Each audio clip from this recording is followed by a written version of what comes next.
Voilà, eh bien je ne me lasse pas du compte à rebours de Salomé qui est là derrière, qui nous chouchoute tous les jours depuis samedi passé pour cette dernière de la mission Écoterre France et territoires numériques. Bienvenue sur le stand de Village Semence. Vous nous suivez de plus en plus nombreuses et nombreux.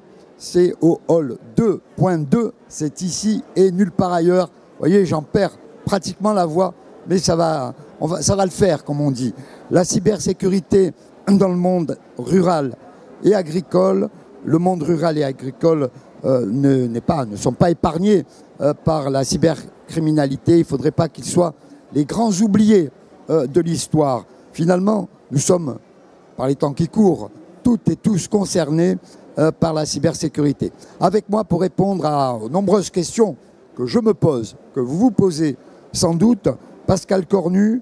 Pascal, bonjour. Bonjour Alain. Merci d'avoir répondu à notre invitation. Vous êtes maire de Notre-Dame-du-Bec et conseiller communautaire délégué au numérique au Havre Seine-Métropole, c'est ça? Tout à fait, c'est bien ça. Notre-Dame-du-Bec, c'est du côté du Havre, je suppose. C'est tout près du Havre. J'ai l'habitude de dire que, pour bien situer, nous, c'est juste à côté d'Étretat. Voilà, on est à une dizaine de kilomètres d'Étretat, dans les terres. On a la particularité d'être un petit village de 500 habitants, donc petit village, mais où le numérique, aujourd'hui, prend toute son essence avec, bien sûr, l'arrivée très attendue de la fibre. On va parler aujourd'hui numérique avec tous mes collègues. Oui. Vous verrez que malheureusement, je vais être obligé, moi, d'être un petit peu le vilain petit canard qui va vous dire que pour faire de la data, pour faire du numérique, pour avoir des usages, il est nécessaire, voire indispensable, d'avoir le support magique, la fibre optique. Voilà. Alors, on y reviendra bien évidemment. Avec nous également, Faiz Mouhiedine. Je n'écorche pas votre nom, monsieur. Non, vous l'avez parfaitement prononcé. Bonjour Alain. Bonjour Faiz, directeur commercial cybersécurité Cisco France, que nous connaissons bien à la mission Écoterre. Merci encore d'avoir répondu à notre invitation. Et puis encore un monsieur que nous connaissons beaucoup à la mission Écoterre, David Offert. Vous êtes président de la Fédération française de la cybersécurité, c'est ça? C'est ça, bonjour Alain, merci pour votre accueil. Merci David. Et puis on aura, comme pratiquement chaque jour, la question du jour avec Marion Hannequin qui est là, à nos côtés. Alors c'est une première pour elle, c'est une première, et qui va aujourd'hui nous parler du champagne. Tout à fait Alain. Qui serait bon pour la santé. Tout à fait, on va en parler. J'attends de voir, j'attends de voir. Ça marche. On va commencer par David, si vous le permettez. Quelques mots sur la Fédération française de la cybersécurité, qui a quoi? Qui a 2 ans environ? Elle est née quand?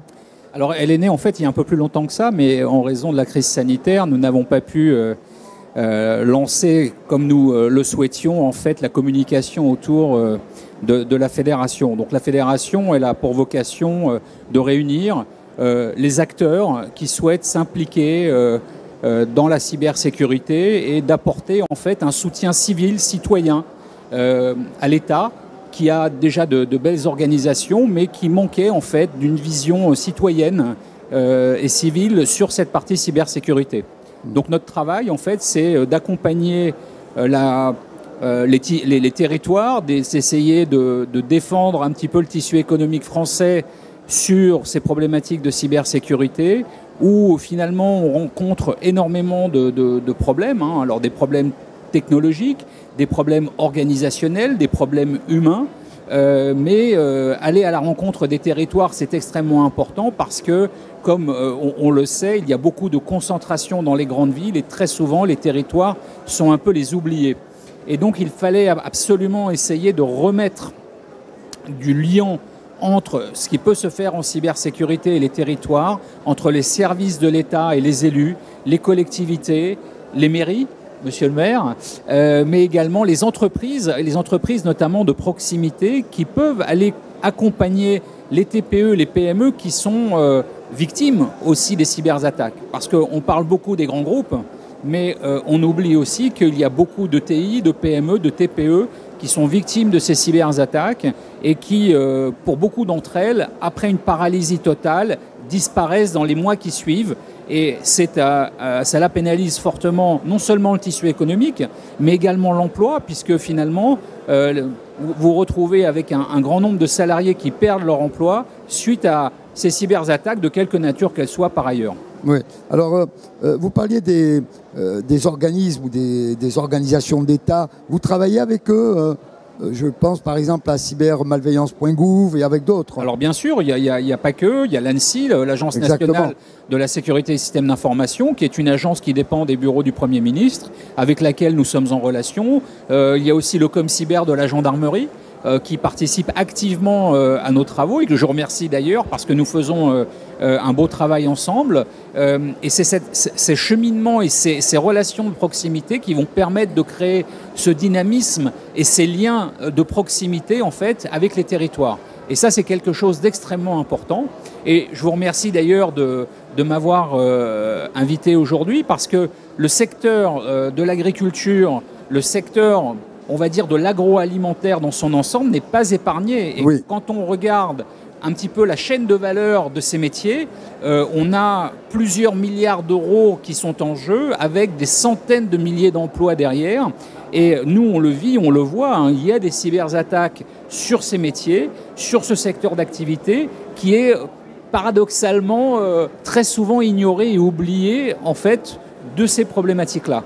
Donc aujourd'hui, et encore une fois, je vous en remercie parce que c'est l'opportunité de rappeler que nous avons des poids lourds en France qui pèsent plusieurs milliards d'euros, qui ont énormément de salariés. Certains grands groupes français agroalimentaires ont des centaines de milliers de salariés.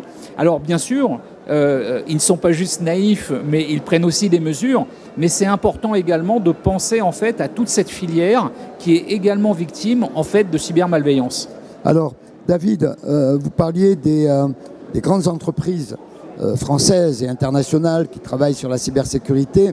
À nos côtés, Faiz Mouhiedine, Cisco. Alors Cisco, quelques mots sur Cisco. Merci Alain. Alors, nous sommes un groupe leader dans notre domaine, donc, qui est globalement la fourniture de services et d'infrastructures qui permettent la création d'Internet.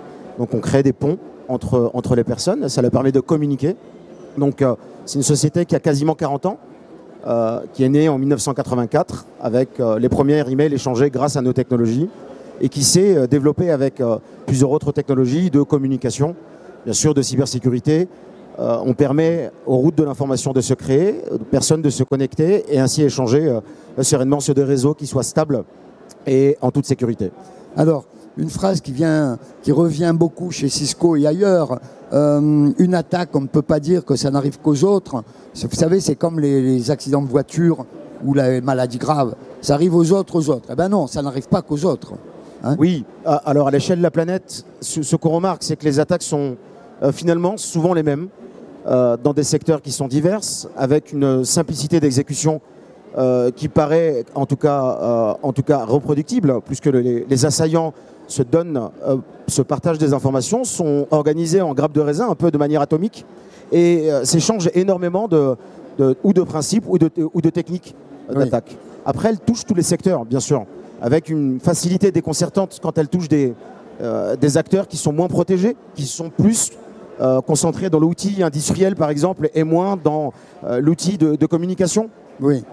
On a bien sûr des actualités qui permettent de multiplier ces attaques. Si je prends par exemple les 2 dernières années où l'outil de production a de plus en plus été automatisé, avec moins en moins de personnes sur les réseaux et sur les sites, et plus en plus de personnes à distance, on peut opérer des attaques de manière plus évidente et plus facile. Alors, elle touche tous les secteurs, bien sûr, vous l'avez bien précisé, et notre confrère David tout à l'heure l'a précisé. Elle touche tous les secteurs. Elle touche tous les secteurs, bien sûr, institutionnels, les secteurs privés, bancaires, bien sûr des mairies. Elles vont toucher des groupements collectifs.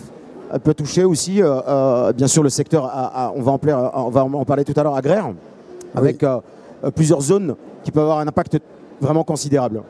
Alors, concrètement, Cisco, qu'est-ce que vous faites pour accompagner, mais de manière très concrète, les collectivités, les particuliers, les entreprises? Et après, on va arriver, bien évidemment, David en a parlé tout à l'heure, avec le monde agricole, parce que j'aimerais savoir quel lien et quelle relation il y a entre Cisco et le monde agricole.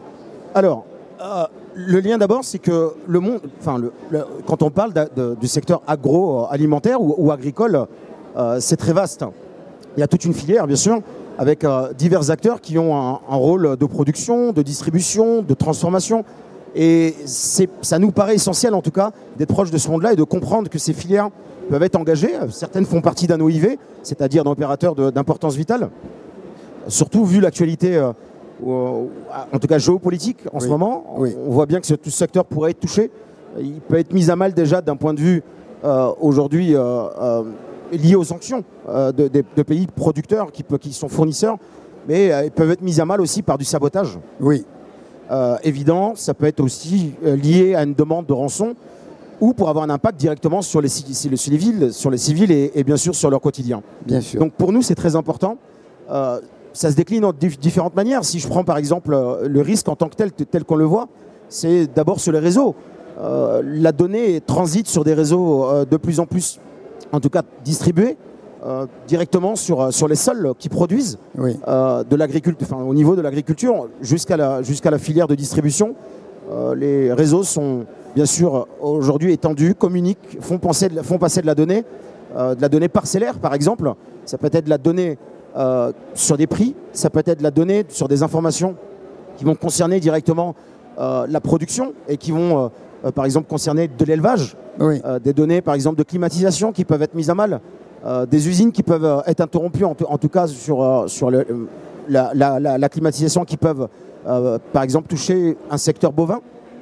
C'est très dangereux. Donc beaucoup d'entreprises se sont fait hacker ces dernières années et les plus importantes dans le secteur agricole, donc par exemple Bonduelle, on a Fleury-Michon, on a Lactalis qui a eu une intrusion, on va avoir Odanis qui est une société qui va produire de l'intelligence pour aider d'un point de vue stratégique ce secteur agricole. Donc personne n'est en reste sur ce risque-là. Alors, le monde agricole, la ruralité qui nous est si chère, accueille de plus en plus de citadins. Et bien évidemment, ces personnes sont concernées par le numérique. Bien sûr. Alors vous, c'est votre spécialité, Pascal. Ah oui, je confirme. Et vous aimez ça? J'aime ça. Je suis dans le bain depuis très très très longtemps. Je ne suis pas un tout jeune de l'année. Oh là là. Mais c'est vrai que j'ai travaillé et œuvré dans ce monde-là depuis de très très nombreuses années. Il s'avère qu'aujourd'hui, la ruralité a une particularité, c'est que nous avons en charge d'accueillir ce qu'on appelle chez nous les néo-ruraux. Ils arrivent des villes, ce sont des personnes qui sont habituées à avoir du débit, à avoir des services. Et quand ils arrivent en campagne, alors ils choisissent la campagne en règle générale, surtout depuis la dernière crise du Covid, ils arrivent chez nous pour trouver un bien-être, un confort de vie. Mais ce confort de vie, il doit être accompagné. Et pour qu'il soit accompagné, entre autres sur les aspects numériques, il faut que nous puissions avoir aujourd'hui un débit suffisant dans nos campagnes pour mettre des services dessus.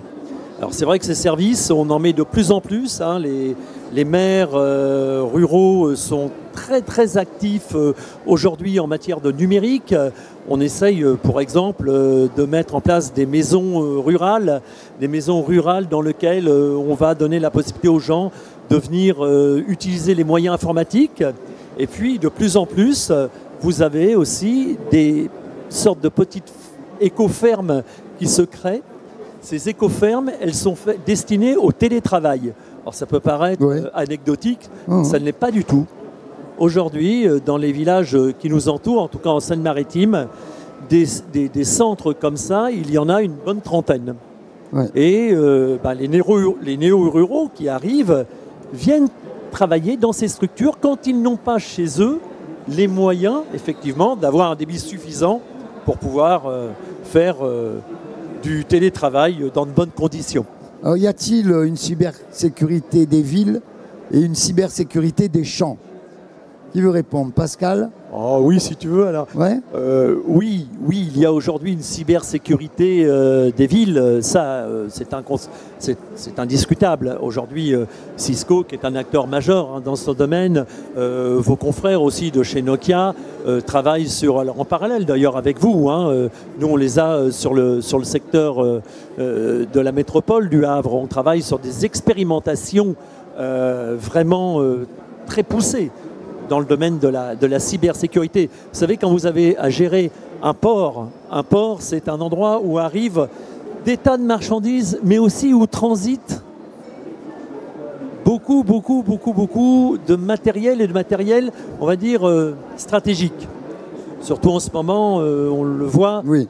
sur un port comme le Havre, vous pouvez très bien avoir du matériel stratégique militaire. Bien sûr. Et dans ce cadre-là, il y a des expérimentations très fortes qui sont faites aujourd'hui sur la cybersécurité. Alors, pour répondre à ta question, Alain, sur tout ce qui va être plutôt rural, la ruralité aujourd'hui, oui, on s'occupe beaucoup de tout ce qui est cybersécurité. Ouais. On a des fermes, les fermes sont de plus en plus connectées. Aujourd'hui, c'est 79% des agriculteurs qui utilisent en fait les moyens informatiques. La donnée est au cœur des exploitations. On a aujourd'hui tout ce qu'on va appeler le data warehouse, qui permet en fait à nos agriculteurs de pouvoir obtenir des informations en temps réel sur leur production, sur tout ce qui va avoir trait en fait à la météorologie, etc. Et fort de ça, eh bien, il faut que ça soit fonctionnel à 100%. Donc oui, à la cybersécurité dans ce domaine. Alors, bien sûr, on va revenir. Vous êtes passionnants, tous les trois. Vous êtes passionnants et je suis très sincère, mais je le disais, la question du jour, surprenante, pas tant que ça, notamment avec le champagne. Donc, c'est tout de suite, c'est maintenant. Jingle.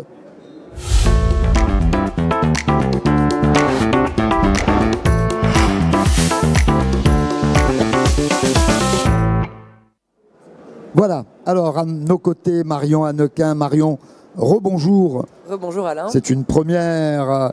Alors, vous allez nous parler du champagne thérapeutique. Bon, Des effets thérapeutiques. d'accord. Bon, pour l'instant, ça va. J'attends de voir venir.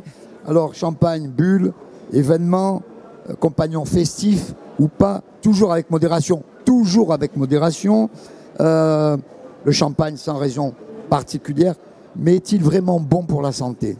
Bah alors Alain, déjà, je vais vous poser une question. Est-ce que votre regard pétille quand on vous parle de champagne ? Il pétille, je confirme. D'accord. Eh bien, vous faites partie des 33% de Français dont c'est la boisson préférée. Donc, quel est l'impact concret du champagne sur l'organisme ? Bon, évidemment, comme tout alcool, il est à consommer avec modération, vous l'avez dit. Ah oui. Voilà. Néanmoins, la bonne nouvelle, c'est qu'effectivement, il a des bons effets sur l'organisme qui ont été prouvés par plusieurs études. Alors pourquoi ? En fait, ça c'est le rôle des acides phénoliques présents dans le champagne, qui ont des vertus antioxydantes, donc qui vont permettre de lutter contre le vieillissement de la peau, de l'organisme, ce genre de choses. Donc voilà, je vais pouvoir vous en dire plus sur ces effets. Oui, non. Alors, une question aussi, est-il vrai, j'ai vu ça en préparant, ce matin, j'ai un peu regardé, est-il vrai que le champagne est bon pour la mémoire ? Alors là, ça va m'intéresser grandement. Tout à fait. Bon. Il y a une étude qui a été menée en 2011 par l'université de Reading en Grande-Bretagne, Oui, qui suggère qu'effectivement le champagne serait bon pour la mémoire, notamment pour lutter contre les maladies neurodégénératives comme Alzheimer. Il y avait une étude qui a été menée donc, sur des rats, et les rats à qui on a administré du champagne de manière quotidienne pendant 6 semaines se retrouvaient plus facilement leur chemin pour parvenir à une récompense que ceux qui n'avaient pas consommé de champagne en fait. d'accord. Et mon petit cœur là qui bat, c'est bon aussi pour le champagne ? C'est bon aussi pour le cœur, tout Ah à bon fait. Pourquoi ? C'est toujours le rôle des acides phénoliques en fait, Oui, qui va permettre de diminuer la pression artérielle et donc de diminuer le risque d'accident cardiovasculaire dans l'organisme. oui. Et donc la formation de caillots. Le vin rouge a le même type d'effet positif. Et donc voilà, c'est bon pour le cœur et la circulation sanguine. Bon, et enfin, dernière question.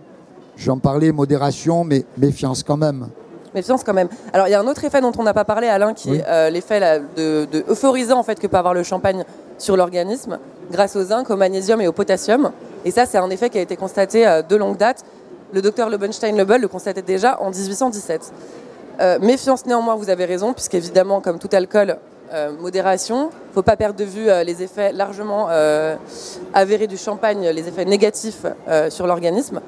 L'Organisation mondiale de la santé a estimé en 2017 qu'environ 1 décès sur 20 était lié au champagne, que ce soit à travers des accidents ou des maladies.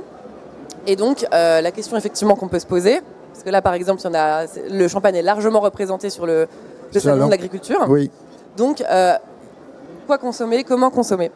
Il n'y a aucune règle qui permette à coup sûr de limiter sur le long terme les effets d'une consommation d'alcool sur l'organisme. Néanmoins, il y a eu un avis d'expert en 2017 de Santé publique France et de l'Institut national du cancer qui a donné une dose repère qui permet d'envisager des risques acceptables pour l'organisme. Et donc là, on parle de 10 verres standards, 10 standards par semaine. Qu'est-ce que c'est un verre standard? C'est tout simplement ce que vous pouvez consommer dans un bar. C'est un verre qui contiendra entre 10 et 12 grammes d'éthanol dans le verre tout simplement. Et donc 10 verres par semaine, mais sur 5 jours seulement, avec 2 jours d'abstinence pour rester en bonne santé, tout simplement. Bon, ben on va suivre, on va essayer en tout cas de suivre vos conseils, mais je le répète, toujours avec modération. Merci Marion, c'était une belle première en tout cas. Merci Alain. Merci. Félicitations. On va continuer avec la cybersécurité dans le monde rural et agricole. Je me tourne vers Face et après on reviendra, messieurs, bien évidemment, sur le monde agricole. Cisco est partenaire des JO de 2024, je crois, c'est ça? Ça, c'est important, ça. Absolument. Alors, qu'allez-vous faire? On est partenaire global. On va permettre à un certain nombre de journalistes, aux spectateurs, aux téléspectateurs de suivre ce moment formidable et de symbiose en toute sécurité, donc pour permettre la diffusion, les communications. On va également permettre de sécuriser et d'offrir un cadre de confiance quant à l'élaboration d'une stratégie de cybersécurité de protection de cet événement. Donc ce qu'on fait déjà globalement dans tous les événements sportifs. Oui. On va protéger les stades et ainsi les spectateurs dans leur communication puisqu'ils seront connectés en réseau Wi-Fi. Et puis on va permettre à un certain nombre de médias de diffuser en toute sécurité. D'accord. Alors un sujet qui est un peu tabou actuellement, mais je ne vous demande pas forcément une réponse. Est-ce que vous pensez qu'on va utiliser la reconnaissance faciale en 2024 sur les JO? Ça n'engagera que vous, hein? Alors, la reconnaissance faciale est déjà utilisée. Après, qu'est-ce qu'on en fait? C'est le plus important. Ouais. La reconnaissance faciale est utilisée depuis de nombreuses années. Bien sûr, l'intelligence artificielle permet de faire un certain nombre de choses avec cette reconnaissance faciale. Oui. Après, on peut l'utiliser à diverses fins, à des fins, bien sûr, de sécurité, mais en toute logique aussi à des fins qui peuvent être liées, par exemple, à des bâches d'accès dynamiques, à un certain nombre de choses. Donc, d'accord. Oui, je pense que, bien sûr, et ça n'est pas une révolution. D'accord. David, on parlait donc des solutions. Vous, quand vous travaillez avec les citoyens, les institutions, les organismes, etc., liés à la cybersécurité, quelles solutions techniques y a-t-il et humaines aussi?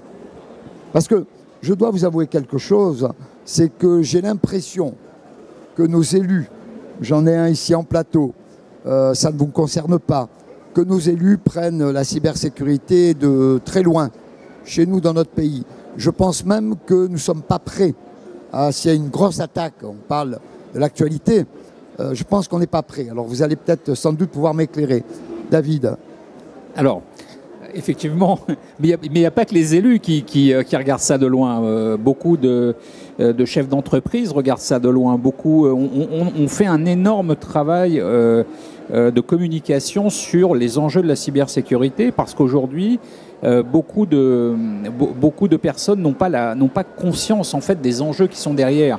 C'est-à-dire quand on a son entreprise qui est entièrement paralysée, quand on a des mairies, je vais prendre ça puisqu'il y en a qui sont sortis dans la presse, hein, donc, qui ont été des grosses mairies, qui ont été entièrement paralysées avec de la perte d'état civil, avec la perte de connexion totale. Bon, à un moment, on est en droit de se demander pourquoi et comment ça arrive. Alors, très souvent, c'est un manque de moyens parce que pour faire de la cybersécurité, il faut mettre des moyens. Voilà. Et il faut pas avoir peur de mettre une ligne budgétaire qui soit indépendante du budget informatique. Oui.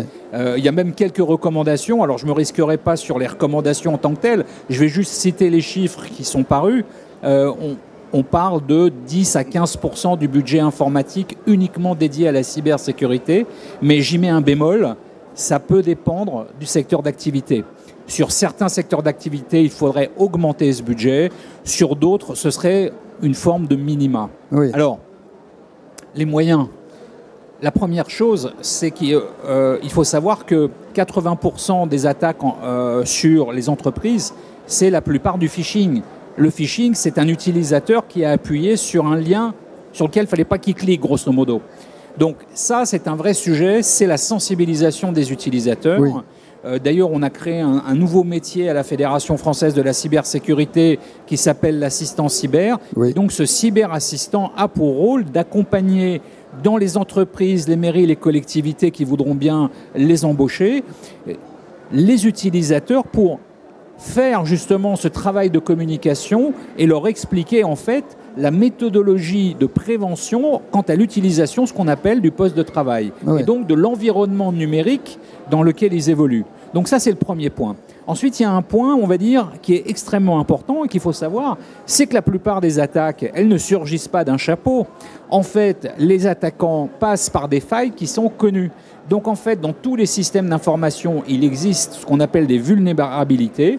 Il faut traiter ces vulnérabilités. Ça se fait au travers d'audits, ça se fait, alors vous parliez d'outils, il y a des outils pour le faire, mais ce travail de base, c'est un petit peu comme si on voulait éviter des cambriolages, mais qu'on laissait les portes et les fenêtres grandes ouvertes. Oui. Donc en fait, il faut traiter cette problématique de failles de sécurité dans les systèmes d'information et ensuite, bien sûr, mettre en place des moyens de détection, de sécurisation, de contrôle d'accès, de manière à ce qu'on puisse avoir de la traçabilité. Et puis, la chose très importante en termes de moyens, c'est d'avoir des sauvegardes que l'on vérifie. Parce bien que sûr. je rencontre beaucoup de chefs d'entreprise. J'étais encore la semaine dernière avec un groupement de chefs d'entreprise en province. Ils me disent, mais nous, on est tranquille, on a fait des sauvegardes. Très bien. Mais est-ce que vous avez vérifié vos sauvegardes ? La réponse était non. Non. Est-ce que vous avez essayé de restaurer vos sauvegardes ? La réponse était non.